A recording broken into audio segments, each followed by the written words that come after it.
hoje num programa de pura reflexão, né? Mais do que nunca o nosso programa hoje, ele quer mexer com a mente mesmo aí das pessoas, para que a gente tenha clara noção do contexto em que a gente está inserido, né? E nesse bloco, então, eu queria começar entendendo aí com vocês, como é que são formados os valores de uma sociedade?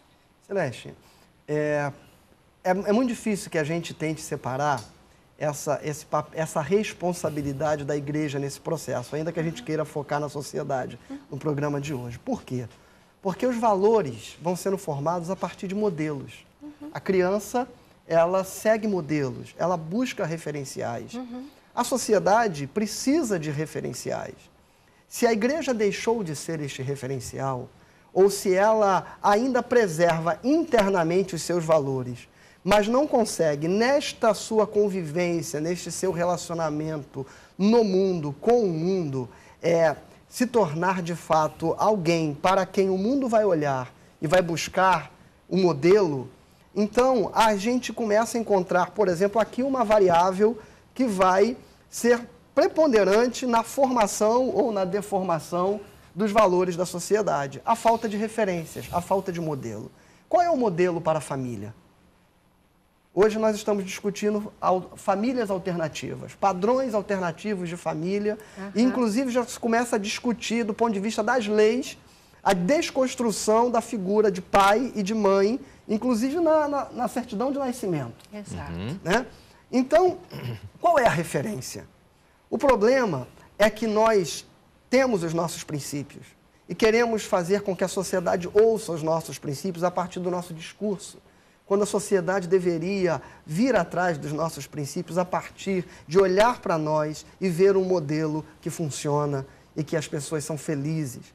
Mas a gente não consegue mostrar isso, porque, como disse o pastor, a gente foi se diluindo com o próprio extrato da sociedade. Exato. E, na verdade, nós viramos uma estatística daquilo que já está presente na sociedade. Tudo que existe na sociedade, hoje existe na igreja enquanto comportamento, mas não enquanto discurso, porque nós preservamos o discurso.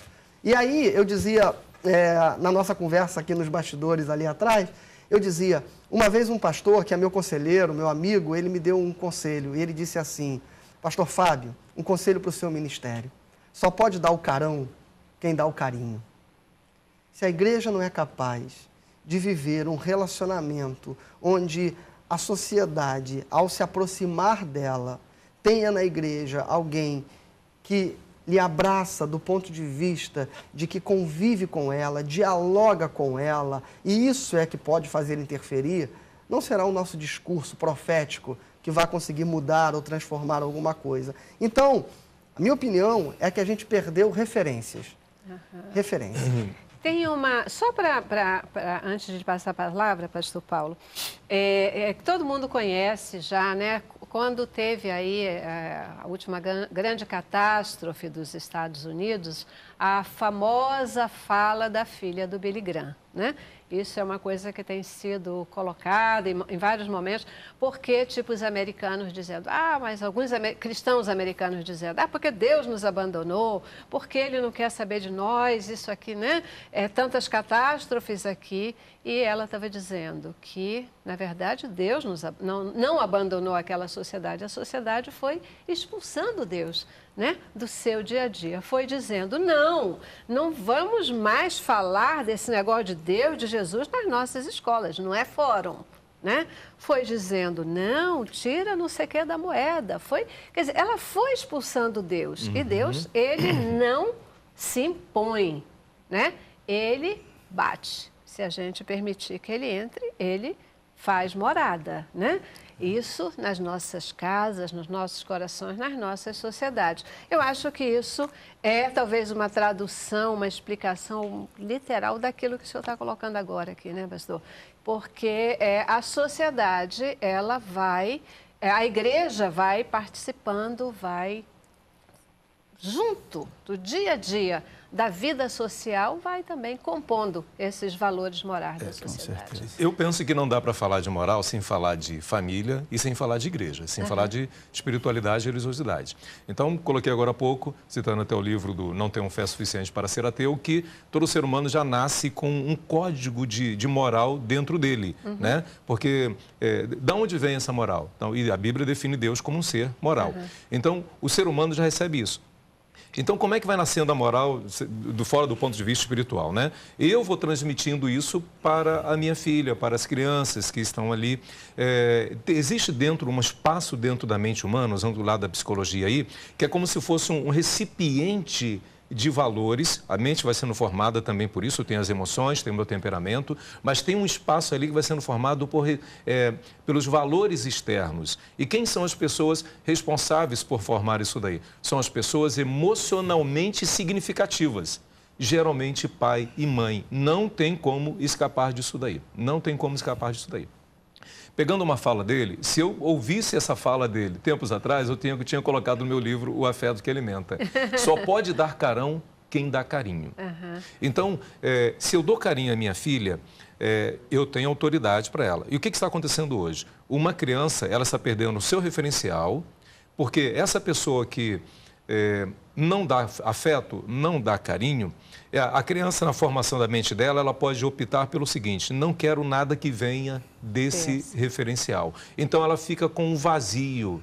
Também pegando Provérbios 27:7, a alma que está faminta, até o amargo lhe parece doce. Então, se eu não cumpro esse papel, se eu não faço pelas minhas crianças, alguém vai entrar e preencher esse espaço. É como a colocação de Voltaire no livro A Princesa de Babilônia.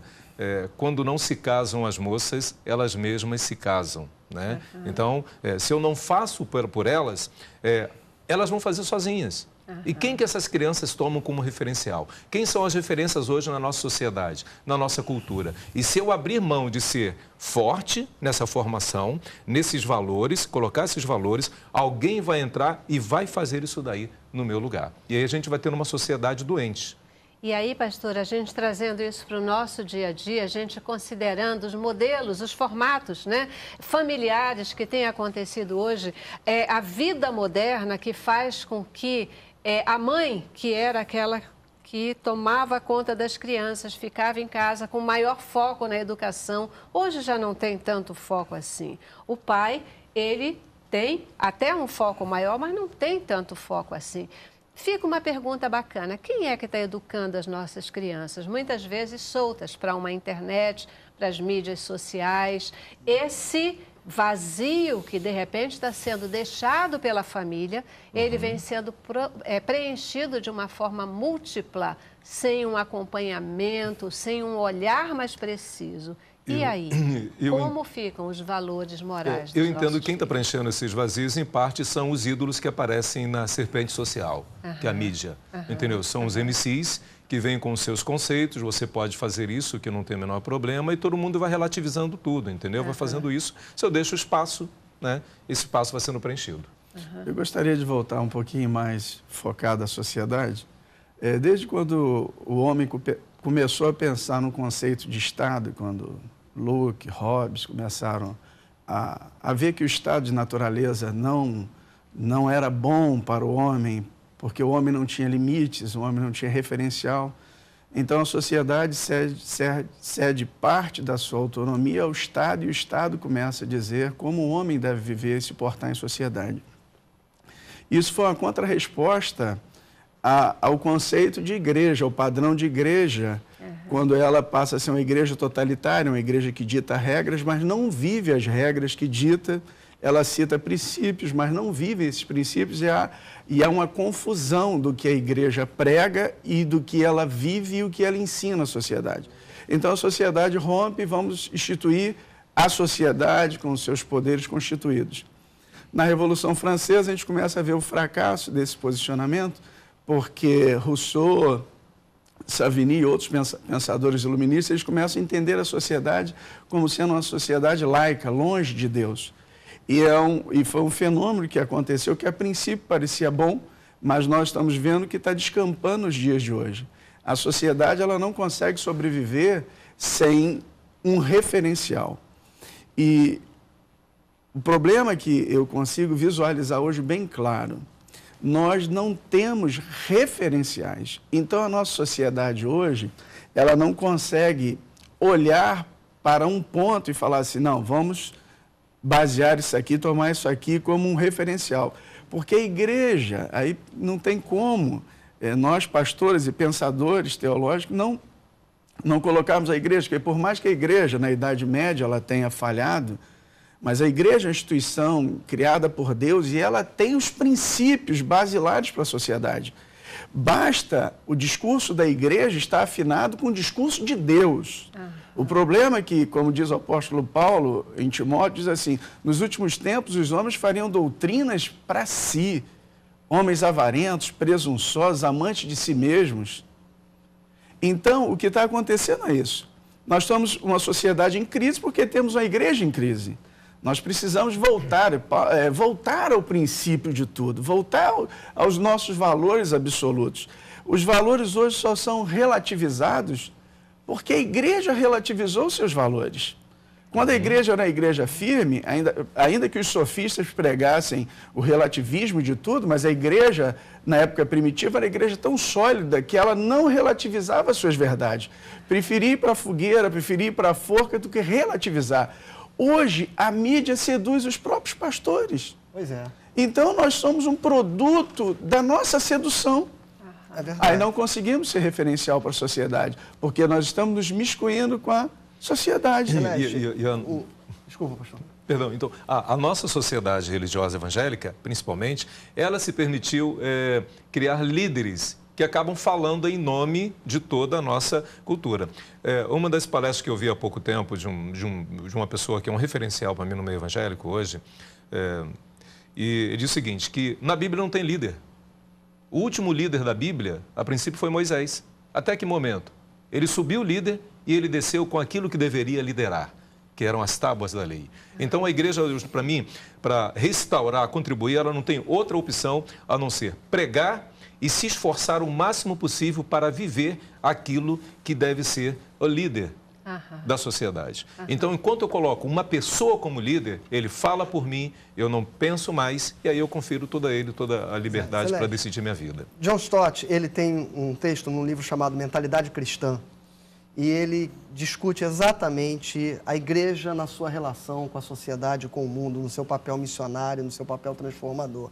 John Stott diz assim, a igreja deveria perder este ar farisaico de olhar a realidade e a depravação dos valores morais da sociedade com esse ar de desalento que ela olha. Porque o mal e as trevas, eles não existem, eles são um não ser, eles são a ausência de algo.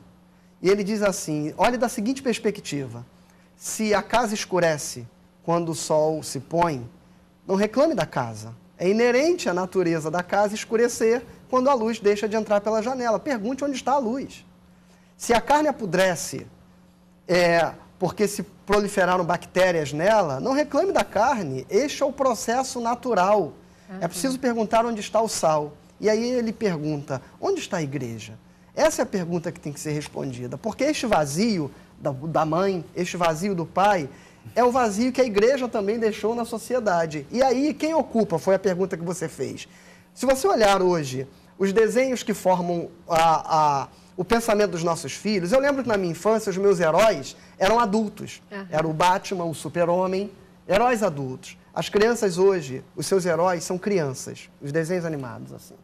Portanto, a referência deles são eles mesmos. A outra coisa, nenhuma dessas crianças, desses desenhos animados, tem família. Eles estão soltos lá. É uma comunidade de crianças, na boa parte deles. Verdade. E aí surgem alguns outros desenhos, o que a minha filhinha de 5 anos assiste. Ela gosta de ver muito um desenho chamado Peppa. Né? É um desenho bacaninha.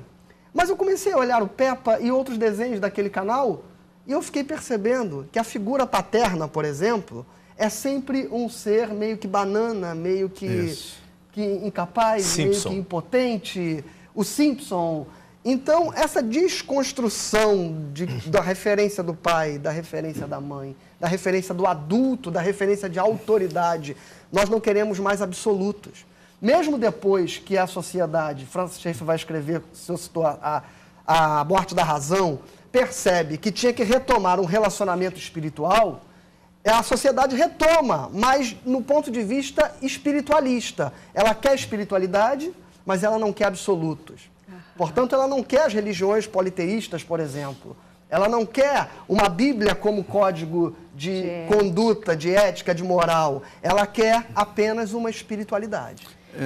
A gente está aí, né? Tem que fazer mais um intervalo, eu tenho que parar, não tenho que interromper agora.